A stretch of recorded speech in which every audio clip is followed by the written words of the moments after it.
Hey friends, Jill Savage here, and I just want to bring a little bit of encouragement your way, a little bit of parenting encouragement, particularly for those of you that have a little bit of older kids.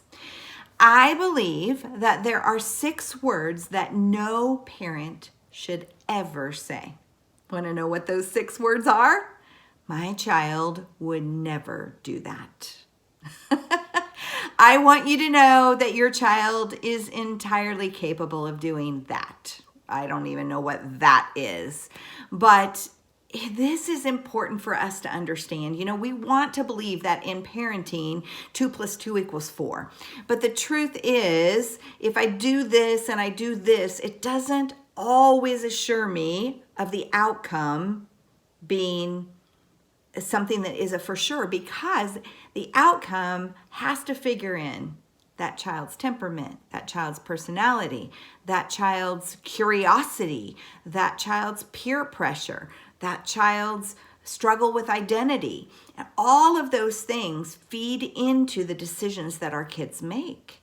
And so it's entirely possible, taking all of those things into context, that our kids can make decisions that will surprise us.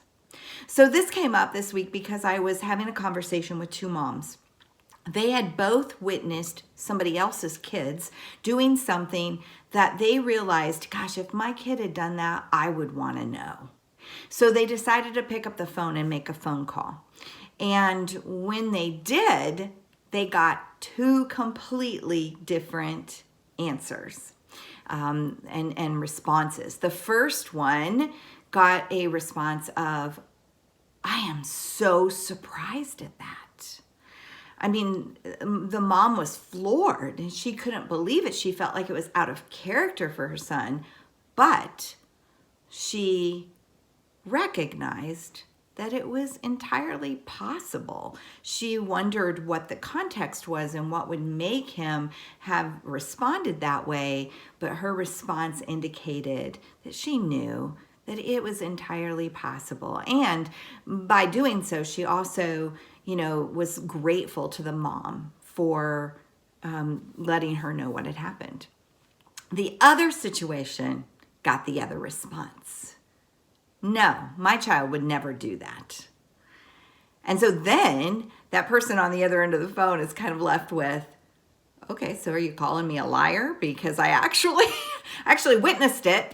And so that is why it's so important that we do not respond with my child would never do that, because they just might. I remember when one of our children, who will remain unnamed at this moment, was in high school. I got a tip off from another parent that he had actually been skipping classes.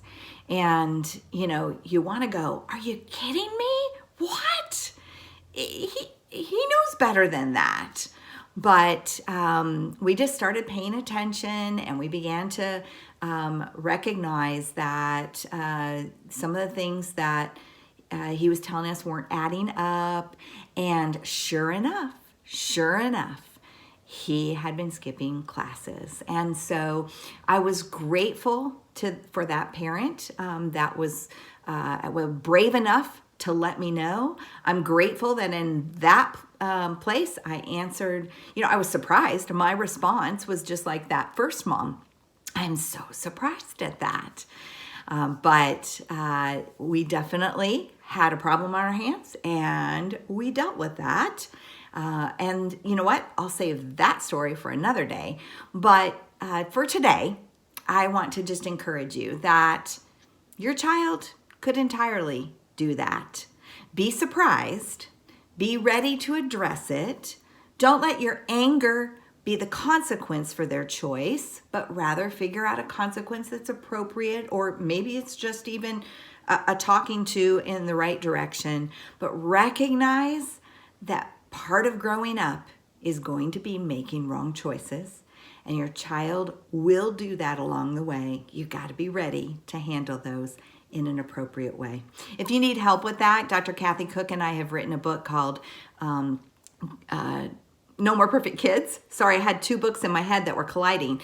No More Perfect Kids and No More Perfect Kids looks at the imperfection in our kids, and then how do we lead that well? How do we respond to it well? And then for those of you in the teen years, Pam Farrell and I wrote a book called Got Teens, Time-Tested Answers for Moms of Teens and Tweens.